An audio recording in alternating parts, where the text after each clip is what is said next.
Joining me at this moment, Mr. Anil Deshmukh. He was today present right next to Mr. Sharad Pawar, senior leader of the NCP, former minister as well.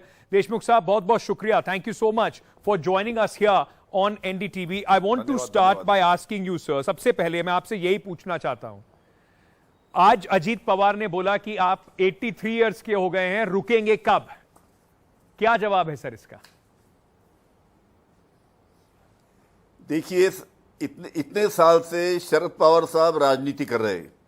आज 83 साल के हो गए, 83 years के हो गए, लेकिन ये उम्र में शरद पवार साहब 18 घंटा काम करते हैं. पूरे महाराष्ट्र में और महाराष्ट्र के बाहर घूमते रहते हैं. कई बार ट्रेन से, कई बार प्लेन से, कई बार बाय रोड ट्रैवल करते रहते हैं.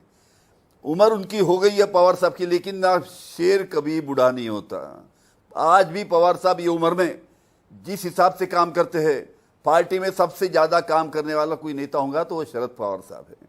और इस प्रकार का कि हम आपकी उम्र हो गई, और सुप्रिया ताई सुले ने सही कहा. 2-3 नाम उन्होंने लिए, रतन टाटा जी का नाम लिया, फारूक अब्दुल्ला जी का नाम लिया, अमिताभ बच्चन जी का नाम लिया, कि ये भी 82, 83, 85 की उम्र के होने के बावजूद भी आज भी काम करते हैं. तो पवार साहब की उम्र 82 हो गई, 82 हो गई, इसका मतलब ये नहीं कि उन्होंने घर में बैठना चाहिए. देशमुख साहब, मैं आपसे ये भी पूछना चाहूंगा कि ये जिस तरीके से आज काफी पर्सनल लड़ाई दिखाई पड़ी. अजीत पवार ने कई बार कहा कि आपने मुझे विलन बनाया, बात करने के लिए आप मुझे भेज दिया. आपको लगता है इससे जो पॉलिटिकल लड़ाई है वो अब काफी पर्सनल भी हो गई है, उनके रिश्तों में अब दरार वैसे भी आ गई है? पहली बात तो आदरणीय शरद पवार साहब का जो हमारा अलग राष्ट्रवादी कांग्रेस का जो सम्मेलन हुआ, उसमें हमने किसी ने भी कोई पर्सनल बात नहीं की. क्योंकि ये जो लोग गए हैं, हमारे सीनियर लीडर थे, प्रफुल्ल भाई पटेल, छगन भुजबल साहब, अजीत पवार साहब, हमारे से सीनियर लीडर थे, हमारे लीडर थे. हमारे सामने उनके साथ में 25-25, 30-30 साल काम किया है करके. हमारे जो सम्मेलन हुआ उसमें किसने भी पर्सनल अटैक नहीं किया.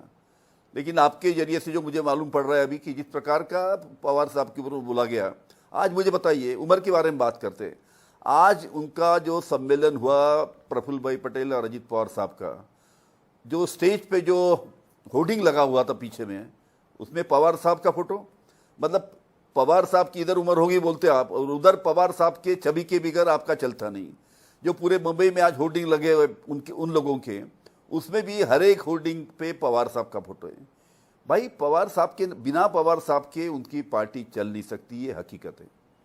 लेकिन ये तो सीधा सीधा कह रहे हैं कि पार्टी तो पवार साहब की बची नहीं.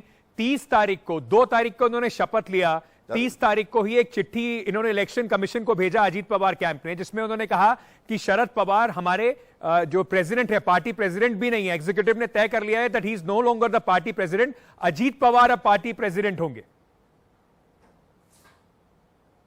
कैसा है, आप पहले जो बीच में सुप्रीम कोर्ट ने जो जजमेंट दिया था उसकी पूरी जानकारी लीजिए.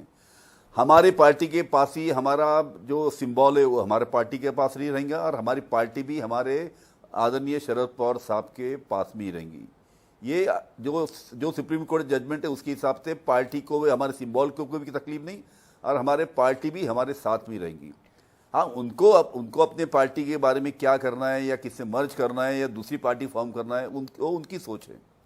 पर देशमुख साहब, आपको लगता है कि कहीं इस बार इतना ये दिनों से चर्चा चल रही थी, इस बार शायद आप लोग भांप नहीं पाए? क्योंकि 30 तारीख को वो चिट्ठी भेज देते हैं नेशनल एग्जीक्यूटिव की बिना बताए शरद पवार साहब को. वो कहते हैं कि हम उनको हटा दिया है प्रेसिडेंट के तौर पर. 2 तारीख को जब वो ओथ लेते हैं, उसके बाद 3 तारीख को आप लोग का एक्शन होता है. तो आपको लगता है कि इस बार कहीं आप लोग अनअवेयर थे, मतलब पता नहीं चल पाया, नाक के नीचे से वो पूरा खेल करके ले गए?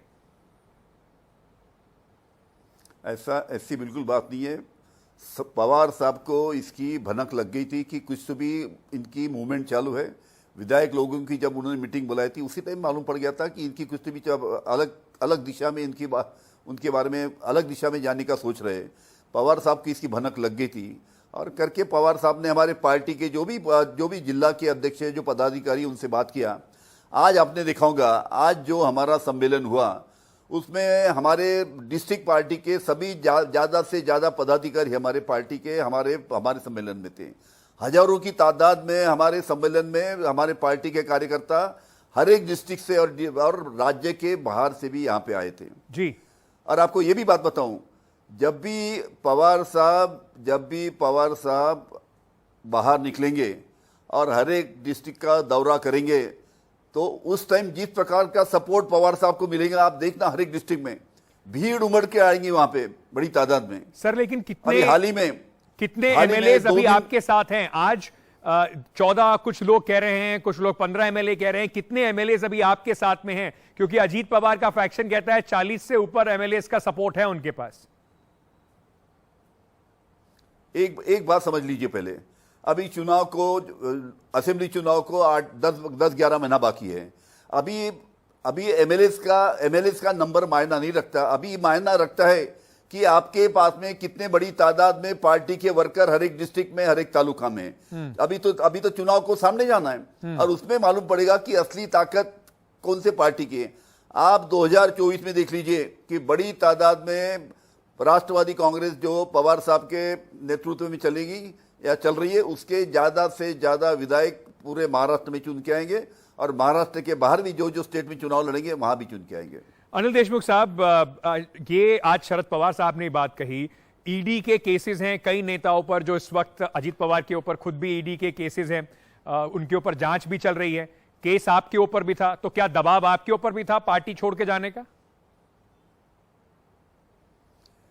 अभी देखिए कि मेरे ऊपर जो था दबाव, आपको मैं बताऊं कि मुकेश अंबानी जो बड़े इंडस्ट्रियलिस्ट है, उनके घर के सामने जिलेटिन रखा गया, बॉम्ब रखा गया।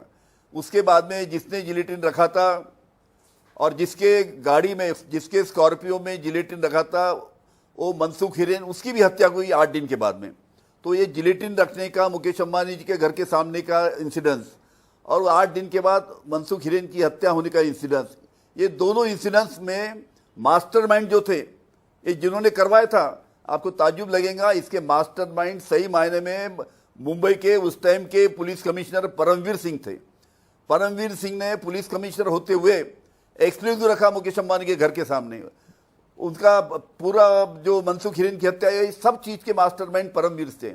और ये जब इंसिडेंस हुआ, उस टाइम मैं होम मिनिस्टर था। मैं होम मिनिस्टर होने के नाते उनको मुंबई के सीपी पद से निकाल के उनको साइड पोस्ट में उनकी ट्रांसफर किया, उनको सस्पेंड किया। और उसको सस्पेंड करने के बाद में कुछ विरोधी पार्टी ने उनको पकड़ के मेरे ऊपर गलत इल्जाम लगाया, मेरे ऊपर 100 करोड़ का इल्जाम लगाया जी। लेकिन जब ये केस कोर्ट में चला, इसकी इंक्वायरी होके कोर्ट में चला, तो आपको मैं बताऊं कि जस्टिस चांदीवाल साहब के कोर्ट में परमवीर सिंह जो एक्स मुंबई के पुलिस कमिश्नर थे, उनको बुलाया गया जी। जस्टिस चांदीवाल साहब के 6 समन्स उन्होंने भेजे, लेकिन परमवीर साहब आए नहीं। जब उनको पकड़ वारंट निकाला गया, तब उन्होंने अपने वकील के जरिए से जस्टिस चांदीवाल के कोर्ट में अपना एफिडेविट दाखिल किया। और वो एफिडेविट में उन्होंने लिखा, एफिडेविट में उन्होंने कबूल किया कि अनिल देशमुख के ऊपर जो मैंने आरोप किए, ये हियर से के ऊपर है। और अनिल देशमुख के ऊपर मैंने जो आरोप किया, इसका मेरे पास कोई सबूत नहीं। इस प्रकार का एफिडेविट परमवीर सिंह ने, जिन्होंने मेरे ऊपर 100 करोड़ का आरोप लगाया था, उन्होंने लिख के दिया जस्टिस चांदीवाल के कोर्ट में। देशमुख साहब, मैं आपसे, और इस प्रकार का झूठा इल्जाम मेरे ऊपर मैं आपसे ये भी समझना चाहता हूं, झूठा इल्जाम लगा के मुझे, सर मैं आपसे ये भी समझना चाहता हूं, क्योंकि एनसीपी पार्टी के लिए अब ये एक बहुत महत्वपूर्ण लड़ाई है। अजीत पवार ने आज ये कहा कि अगर शरद पवार जमीन पर जाएंगे, कार्यकर्ताओं के बीच में जाएंगे, रैली करेंगे, तो मैं चुप नहीं बैठूंगा। कैसा है कि अभी आदरणीय तुम्हारे प्रफुल्ल भाई पटेल हो या अजीत पवार साहब हो, उन्होंने अपना अलग गुट बनाया है। उनको तो पूरी आजादी है ना, हर एक डिस्ट्रिक्ट में जाके अपने पार्टी का, अपने सिंबल का प्रचार करने की। इसमें कोई रोक नहीं सकता उनको। अब पवार साहब, जब मैं बोल रहा हूं, अब पवार साहब जब निकलेंगे तो किस प्रकार से सपोर्टर की भीड़ उमड़ के आएंगी, आप जरा आगे में देख लीजिए। सर, अंत में मैं आपसे पूछना चाहता हूं, आपको लगता है कि इसका कुछ महाराष्ट्र की सरकार पे असर पड़ेगा? शिंदे साहब को थोड़ी परेशानी हो सकती है?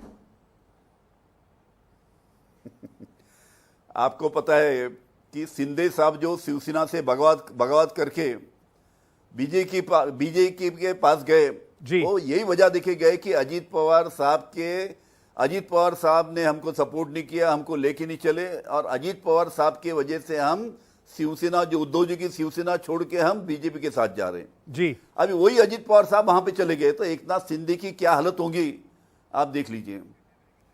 बहुत बहुत शुक्रिया अनिल देशमुख साहब हमसे जुड़ने के लिए, समय देने के लिए। Thank you so much. He is a key member of the Sharad Pawar, if I can call it, the faction of the NCP at this moment, right next to Mr. Sharad Pawar.